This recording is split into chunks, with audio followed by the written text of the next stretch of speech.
1772년 작사되어 만들어진 찬송 Amazing Grace. 이 찬송은 전 세계 사람들, 특히 연약하고 힘없는 사람들, 억압받고 고통받는 사람들의 노래가 되었습니다. 1838년 강제 이주를 당한 체로키 인디안들이 추위와 질병에 죽은 수많은 사람들을 보며 지나가던 눈물의 길에서 1861년 노예 해방을 위한 남북전쟁 때 남군과 북군의 진영에서 1960년 흑인 인권을 위해 투쟁하던 마틴 루터 킹 목사의 집회에서 1989년 동서독을 가로막던 베를린 장벽이 무너지는 곳에서 1990년 29년 만에 넬슨 만델라가 석방되는 곳에서 2001년 9.11 테러로 애통하는 사람들을 위로하는 곳에서 Amazing Grace는 수많은 사람들에게 위로와 희망의 메시지가 되었습니다. 이것은 Amazing Grace 안에 한 사람의 눈물로 드려진 평생의 간증이 있었기 때문입니다. 나는 죄인의 괴수입니다. 11살부터 선원 생활을 시작하면서 거친 말과 폭력, 도덕적 타락과 방탕의 삶을 살았습니다. 무신론에 빠져 하나님을 모독하고 세상의 모든 죄를 찾아 즐겼습니다. 결국 잔인한 노예상인이 되어 수천 명의 아프리카 사람들을 무자비하게 잡아 팔아 넘기는 일까지 하였습니다. 그러던 어느 날 큰 폭풍으로 배가 침몰할 위기 속에서 나는 어머니의 기도소리와 찬송소리를 기억하였고 그때야 비로소 하나님 앞에 무릎을 꿇게 되었습니다. 나 같은 죄인도, 아니 죄인의 괴수인 나도 하나님은 결코 버리지 않으시고 구원해 주신 것입니다.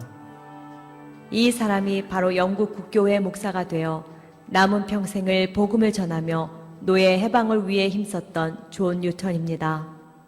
회심한 후 죽는 그 순간까지 뉴턴은 하루도 하나님의 은혜를 잊지 않았습니다. 나는 두 가지를 매일 기억하고 있습니다. 하나는 내가 과거에 아주 몹쓸 죄인이었다는 것이고, 다른 하나는 그럼에도 하나님은 나를 버리지 아니하시고 구원해 주셨다는 사실입니다. 그러기에 나는 내 목숨이 다하는 그 시간까지 복음을 전할 수밖에 없습니다.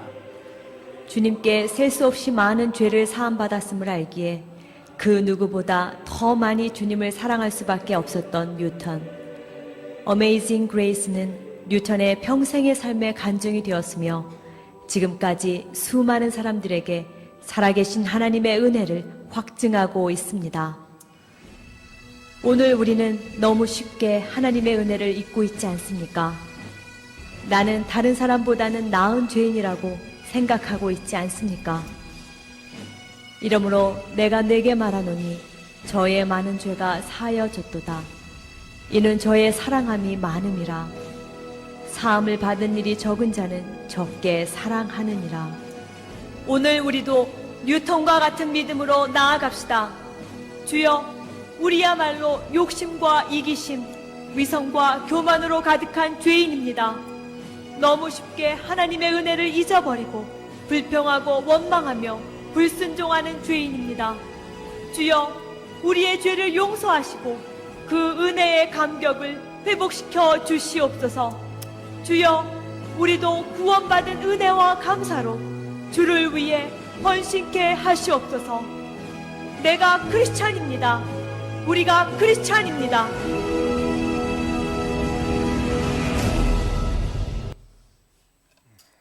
감사합니다. 오늘 이 시간 우리에게 주시는 하나님 말씀을 우리 함께 받기 원합니다. 신약 성경 빌립보서 3장에 있는 말씀이 됩니다. 빌립보서 3장, 신약 성경 320페이지에 있습니다. 3장 5절부터 14절까지 조금 깁니다마는 저와 함께 교독하십시다. 나는 8일 만에 할례를 받고 이스라엘 족속이요 베냐민 지파요 히브리인 중에 히브리인이요 율법으로는 바리새인이요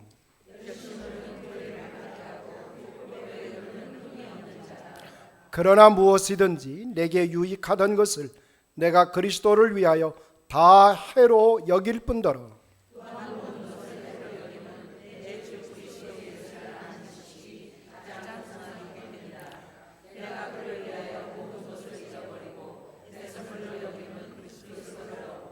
그 안에서 발견되려 함이니 내가 가진 의는 율법에서 난 것이 아니요 오직 그리스도를 믿음으로 말미암은 것이니 곧 믿음으로 하나님께로부터 난 의라.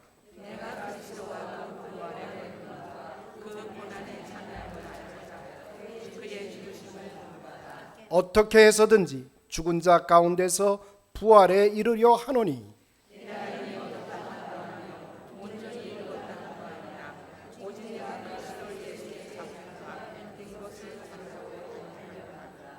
형제들아 나는 아직 내가 잡은 줄로 여기지 아니하고 오직 한 일, 즉 뒤에 있는 것은 잊어버리고 앞에 있는 것을 잡으려고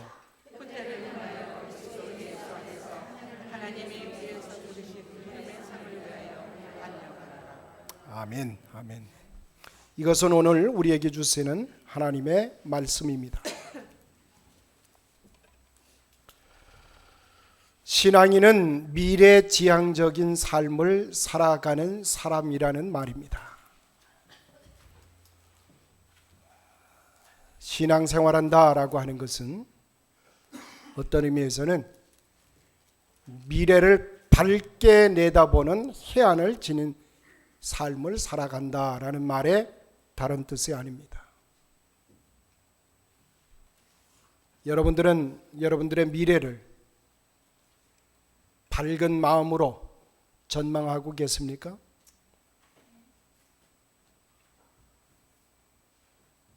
나의 신앙을 점검해 보는 대단히 소중한 바로미터가 되는 기점이 될 수가 있다라고 하는 겁니다. 그런데 미래를 그렇게 밝은 눈으로 전망할 수 있으려면 내가 과거를 집착하는 것으로부터 해방을 받아야 됩니다. 과거로부터 결연한 그런 정리가 되어 있지 않으면 미래를 확연히 바라볼 수가 없다라고 하는 것. 여러분이 아시는 대로 미국을 대표하는 기업이 있었습니다. 소위 말해서 미국의 가장 자랑스러운 기업 GM이라고 하는 기업이 있고요. 또 하나는 IBM이라고 하는 기업이 있습니다.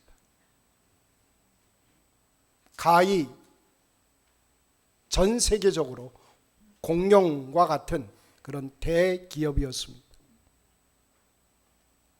그런데 놀랍게도 이 GM과 IBM 두 회사는 오늘날 그렇게 미국을 대표하는 기업은 더 이상은 아닙니다.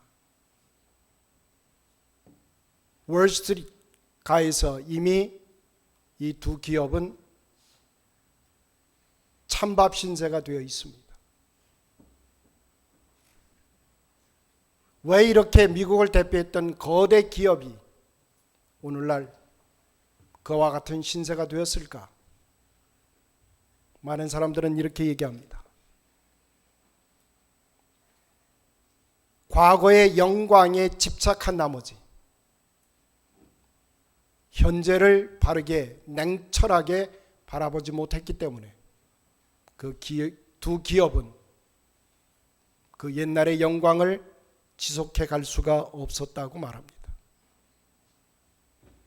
어떻게 보면 기업의 얘기라고 치부해 버릴 수가 없이 오늘을 살고 있는 우리들의 이야기일 수도 있겠다라고 하는 것입니다. 우리들 역시 과거에 붙들려서 과거의 영광이나 과거의 치욕스러운 일들 때문에 오늘 내가 잡혀 있지는 아니합니까? 신앙의 삶이라고 하는 것은 미래에 대하여 선하고 긍정적이고 아름다운 예측을 바라보며 낙관하며 살아갈 수 있을 때 신앙은 건강한 신앙이 됩니다. 그런 의미에서 참 신앙은 미래에 자기가 세운 목표로부터 내적인 자유함을 얻을 수 있을 때 가능해지는 것입니다. 왜 그렇습니까? 내 스스로가 정한 방법으로는 결코 포착될 수 없는 미래의 국면이 도사리고 있기 때문입니다. 즉 미래를 하나님의 섭리와 하나님의 배려 속에서 받아들이는 것이 신앙이라는 말입니다. 그것은 다른 말로 하나님의 발뿌리에 차이는 대로 내가 가겠다라고 하는 용기가 그 속에 담겨 있는 것입니다. 전능자의 손에 내 삶을 맡기겠다라고 하는 그런 바침의 삶, 헌신의 삶이 있을 때 비로소 가능해진다라는 말입니다. 이런 미래지향적인 삶을 살아간다라고 하는 것은 흔히 동양 사람들이 가지고 있는 숙명론과는 확연히 다른 것입니다. 왜냐하면 하나님이라고 하는 미래의 주인이 앞에 계시기 때문입니다. 하나님께 응답하는 삶이요, 하나님께 바친 삶이라는 뜻에서 우리는 숙명론과 구별할 수밖에 없습니다. 자, 저는 오늘 이 아침에 과거로부터 우리가 해방된 자의 삶을 어떻게 살아갈 수 있을까? 참 신앙으로 사는 사람은 과거로부터 나를 해방시킬 뿐만 아니라 미래를 향하여 나를 자유케 만드는 사람으로 살아간다라고 하는 것을 전제할 때 오늘 본문에 나타나 있는 바울의 모습을 통해서 우리가 하나님의 은혜를 함께 나누기를 원합니다. 바울은 이렇게 우리에게 가르쳐주고 있습니다. 나는 아직 그것을 잡았다고 생각하지 않습니다. 오직 한 가지, 뒤에 있는 것을 잊어버리고 앞에 있는 것을 잡으려고 달려갑니다. 저는 이 편지가, 이 서신이 바울이 젊었을 때, 원기왕성할 때 쓴 편지가 아니라는 사실을 압니다. 그는 늙어서 몸이 쇠약해졌습니다. 그리고 감옥에 갇혀 있습니다. 병약한 몸으로 쓴 편지가 오늘 저와 여러분이 대면하고 있는 본문의 말씀입니다. 따라서 바울의 어떤 열정, 패션의 비범성을 우리는 발견할 수밖에 없습니다. 그는 영원한 청년입니다. 그의 몸은 쇠약해졌지만, 그리고 그는 감옥에 갇혀 있지만 청년의 기계를 그는 숨기지 않고 있습니다. 우리가 본문 5절에 보면 바울이 자기의 자랑거리가 있다고 하는 사실도 소개합니다. 가문의 정통성, 히브리인 중에 히브리인이라는 그런 프라이드가 그에게는 남아 있습니다. 그리고 곧 이어서 8절로 가면은 그리스도를 알기 전에 가지고 있었던 이 모든 것들을 나는 해로운 것으로 여긴다고 말하고 있습니다. 과거의 자랑거리, 이것을 지로로 여긴다는 말이 아닙니다. 그는 오히려 해로운 것으로 여긴다. 아니, 나에게 마이너스로 여긴다라는 말입니다. 그렇게 여길 수밖에 없는 이유가 있는데 그것은 예수 그리스도를 아는 지식이 무엇보다도 존귀한 것이기 때문에 나는 과거에 가지고 있는 나의 모든 프라이드와 그리고 온갖 자랑거리가 오히려 나에게는 해로운 것이 되었다고 선언을 하고 있습니다. 여기서 우리는 바울의 삶의 스타일을, 그의 인생관을 그리고 과거, 현재, 미래를 바라보는 그의 시각을 우리는 찾아볼 수 있게 됩니다. 현실적으로 인간은 과거를 잊을 수가 없습니다. 바울도 과거를 진정 잊었다고 하면 그의 서신에서 과거를 언급조차 하지 않았을 것입니다. 우리가 교육학적으로 보면 과거는 대단히 중요한 의미를 가지고 있습니다. 인간의 성격, 인간의 인품은 어릴 때 이미 결정되는 것이 90% 이상입니다. 인간의 체력도, 피지컬 컨디션도 이미 어릴 때 영양 상태에 따라서 깊이 관련되어 있는 것을 우리는 알고 있습니다. 상식적으로 볼 때 오늘은 어제의 결과입니다. 내일은 오늘 속에 이미 배태되어 자라나고 있는 것입니다. 그래서 어제와 오늘과 내일은 고리처럼 서로 얽혀져 있다고 하는 사실을 우리는 부인할 수가 없습니다. 그런 의미에서 과거는 중요한 것입니다. 그럼에도 불구하고 바울은 나는 이런 과거를 해로운 것으로, 나에게는 전혀 보탬되지 않는 것으로 여긴다고 선언하고 있습니다. 왜 그랬을까?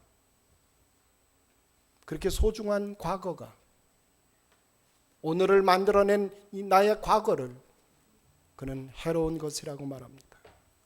이유는 내 앞에 계시는 그리스도 때문에, 나를 나 되게 하시는 주님 때문에, 모든 만물에게 의미를 부여하시는 분이 바로 주님이시기 때문에 그는 이렇게 고백하고 있습니다. 바울이 뒤의 것을 잊어버리라고 말할 때 그가 시간의 연속성이나 과거가 오늘에 있어서 연유되어 있다고 하는 사실을 부인하기 때문은 아니라고 하는 것입니다. 나는 과거를 잊어버리겠다. 그 말은 다른 말로 바꿔 얘기하면 과거의 심판으로부터 나는 해방되었다는 의미를 간직하고 있습니다. 과거를 되씹고 그것을 오늘에 와서 아파해 하는 것은 과거를 잊은 태도가 아닙니다. 바울에게서 과거라고 하는 것은 이제 과거의 자랑으로부터 나는 해방된 자가 되었다라고 하는 것입니다. 두 번째로 바울은 이렇게 말합니다. 과거의 수치심으로부터 나는 해방된 사람이다.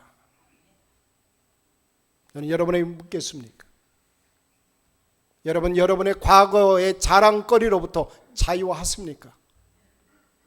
여러분의 과거의 수치감으로부터, 수치심으로부터, 잘못된 과거의 창피한 일로부터 여러분은 정녕 자유하십니까?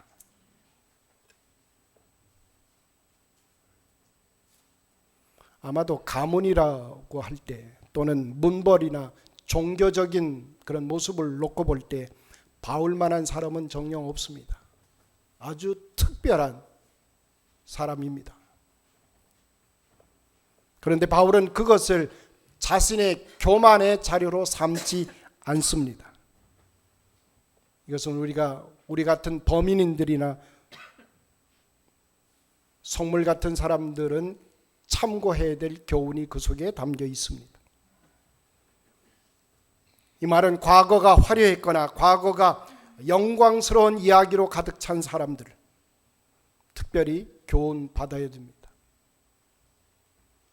현재를 좌절시키는 시기 또는 무의미한 때라고 속절없이 보내야 될 수밖에 없다고 느끼는 사람들은 과거에 집착한 나머지 현재 가지고 있는 고난의 의미를 모르는 사람일 수밖에 없습니다. 그것은 정녕 과거에 붙들려 매인 사람들입니다. 이것을 다른 말로 바꾸면 예수 그리스도를 만난 적이 없다는 말입니다. 그리스도 예수와 함께 만났다면 현재의 고난은 대단한 의미를 가지게 되는 것입니다. 현재 가지고 있는 아픔은 그리스도를 통해서 새롭게 내 앞에 의미로 다가서지는 것입니다. 그리스도의 눈빛이 나의 눈동자와 마주칠 때 그 순간은 과거가 크게 보이는 것이 아니라 과거의 좌절 그리고 어려웠던 그리고 오늘날의 시련과 아픔이 무의미를 벗어버리고 새로운 의미로 새로운 뜻으로 다가서게 된다라고 하는 말씀입니다. 저는 여러분의 삶의 자리에서 바로 그런 은혜를 함께 경험할 수 있게 되기를 원합니다. 이번 사순절 특별히 코로나 바이러스로 인해서 우리가 위협당하고 있는 이때 이번 사순절은 특별히 여러분의 삶에서 다시 한번 그리스도 예수 안에서 나타난 하나님의 풍성한 은혜와 사랑을 경험할 수 있게 되기를 주님의 이름으로 축원합니다. 두 번째로 바울은 과거의 죄책감으로부터 그는 해방되었다고 선언합니다. 우리의 과거는 좋은 일만 있는 것이 아니라 때때로 우리의 과거는 숨기고 싶은 것들이 도사리고 있습니다. 바울은 예수 믿는 사람을 핍박했던 과거가 있습니다. 예수 믿는 사람들을 코너에 몰고 위협했던 수치스러운 과거가 그에게 있습니다. 그러나 그런 죄책감으로 그는 사로잡힘을 당하지 않았습니다. 분연히 일어나서 그는 그리스도를 위한 헌신적인 삶으로 나아갑니다. 그래서 그는 이렇게 마지막을 얘기하고 있습니다. 표대를 향하여 그리스도 예수 안에서 하나님이 위에서 부르신 부름의 상을 위하여서 나는 달려간다고 고백하고 있습니다. 내 과거의 죄책감이 내 과거의 실수와 잘못이 나를 붙들 겨를이 없다라고 하는 것입니다. 그런 것들이 현재의 삶 속에 끌어들여져서 나의 삶을 좌지우지하지 못하도록 하는 것이 바로 신앙인의 태도라는 말입니다. 이것은 우리가 과거에 가난했고 비참했던 그러나 지금은 행복한 삶을 살아가고 있는 사람들에게는 특별한 교훈이 될 것입니다. 어릴 때 가난했고 불행했던 사람은 성공한 후에도 궁한 티가 납니다. 컴플렉스가 아직도 남아있다는 말입니다. 그런데 이런 현상은 신앙인으로 신앙의 본 모습으로 거듭날 때 우리는 그것으로부터 자유해질 수가 있습니다. 과거의 윤리적인 실수나 허물이 언제까지 우리를 자책하는 목소리로 우리 자신을 작게 만들고 잠 못 이루는 밤을 지내게 된다면 그것은 우리는 하나님의 은혜를 그리고 하나님의 용서를 경험해 보지 못한 증거라는 모습입니다. 우리 대부분의 사람들은 남이 자기를 용서하지 못하는 것이 아니라 내가 나를 용서하지 못하고 있기 때문에 아직도 우리는 과거의 매인 삶을 살아가는 것입니다. 과거의 오점과 그리고 과거의 잘못된 것으로 인해서 괴로워하는 그런 일은 나를 반성한다는 의미에서는 의미가 있습니다. 그러나 지나친 되새김이나 지나친 강조는 복음과 그리스도를 모르는 까닭으로 우리는 치부해야 됩니다. 저는 여러분과 저의 눈이 예수 그리스도에게 집중되기를 소원합니다. 그래서 오늘의 현재는 더 이상 과거는 아닙니다. 그리고 아직 미래는 아닙니다. 좋았든 나빴든 우리의 과거는 하나님의 결재가 떨어진 내용이라는 말입니다.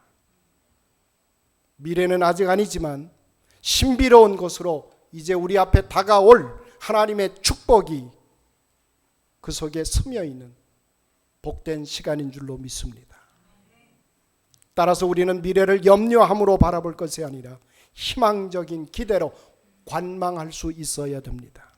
이것이 복음이고 이것이 신앙입니다. 여러분이 잘 아시는 베세다 연못가에 38년 된 병자가 그 연못에 물이 동하기를 기다렸습니다. 그 연못만 주목하고 있었다면 그는 평생 그는 새로운 삶을 살아갈 수 없었을 것입니다. 그 연못을 주목하던 그 환자가 누구를 바라봅니까?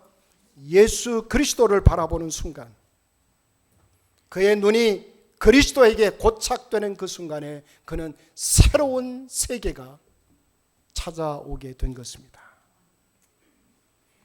예수님은 38년 동안 누워있던 냄새나는 그 침상을 버리고 가라고 말씀하지 않으셨습니다. 그것을 네가 들고 가라고 말씀하십니다. 무슨 뜻일까요? 그리스도와 만난 다음에는 그 못나고 냄새나는 그 과거가 비로소 부끄러움의 원인이 되는 것이 아니라 감사의 재료로 이제 그 과거를 쓸 수 있는 축복의 근원이 된다라고 하는 사실입니다. 비로소 그때 우리는 과거로부터 해방된 자의 삶을 살아갈 수 있는 것입니다. 십자가에 달렸던 강도가 그리스도를 만난 뒤에 여전히 십자가에 달려 있었던 현실, 그리고 살인 강도라고 하는 과거의 기록이 지워진 것이 아닙니다. 그대로 그 사람은 그 기록을 가진 자입니다. 그러나 그리스도와의 만남은 그로 하여금 낙원을 소유한 자로 존재 자체가 바뀝니다. 그리스도를 만난 이후에 아무것도 변한 것이 없는 것처럼 보이지만, 그러나 진실은 그의 존재가 바뀌었습니다. 하나님의 손에 잡힌 하나님의 자녀로 그의 삶이 바뀌었다는 말입니다. 그는 과거의 정죄로부터 미래의 심판으로부터 노임을 받은 자가 된 것입니다. 그리고 그는 그리스도를 찬양하는 자로, 그리스도를 증거하는 자로 새로운 사명과 임무가 부여되기 시작했습니다. 우리 신앙인은 주는 것을 자랑하지 않습니다. 그렇다고 받는 것도 죽도록 창피하다고 여기지 않습니다. 참 신앙인은 성공의 정점에 이를 때 결코 교만하지 않습니다. 그렇다고 실패의 구렁텅이에 떨어져 내려간다 할지라도 결코 절망하지 않습니다. 왜 그렇습니까? 내가 그리스도의 손에, 하나님의 손에 붙들려 있기 때문입니다. 나는 그리스도의 것입니다. 하나님의 소유입니다. 라는 고백이 있는 한, 우리의 환경과 우리의 주변이 우리를 바꾸어내지 못할 것입니다. 사랑하는 성도 여러분, 저와 여러분은 주님을 만난 즐거움이 있는 사람들입니다. 그리스도 예수의 십자가를 통해서 우리는 하나님의 사랑을 만난 자들입니다. 그리고 그리스도 안에서 내가 발견된 나의 진짜 모습이 있습니다. 나의 껍데기가 아니라 나의 진짜의 모습을 우리는 그리스도 예수 안에서 찾았습니다. 그래서 저는 간절히 기도합니다. 나를 그동안 묻고 있었던 나의 참담했던 과거, 또는 나의 찬란했던 과거, 이런 것들로부터 진정 해방되어지고 자유로운 하나님의 자녀들로 이번 사순절이 자리매김되기를 주님의 이름으로 축원합니다. 그리고 여러분들이 가졌던 과거의 참담했던 기억들, 그리고 찬란했던 자랑거리들이 오히려 감사의 재료가 되고 사유가 되기를 간절히 소원합니다. 그래서 이어지는 이 사순절 전체 기간을 통해서 우리가 새롭게 하나님의 자녀 백성으로 태어나는 기쁨을 누릴 수 있게 되기를 간절히 소원합니다. 기도하십시다. 거룩하신 아버지 하나님, 영원히 죽을 수밖에 없었던 저희들입니다. 죄와 죽음에 그늘져 있었던 저희들을 하나님께서 그리스도 예수 안에서 붙들어 주시고 새로운 생명의 능력으로 하나님 인쳐 주신 것 감사를 드립니다. 이제 하나님의 사람으로 태어난 자 되어서 하나님께서 소원하시는 일들, 하나님의 의의 나라가 우리의 삶 안에서 자리 잡히도록 하나님 인도하여 주옵소서. 그것이 우리의 축복의 내용이 되도록 이끌어 주옵소서. 예수님의 이름으로 기도드리옵나이다.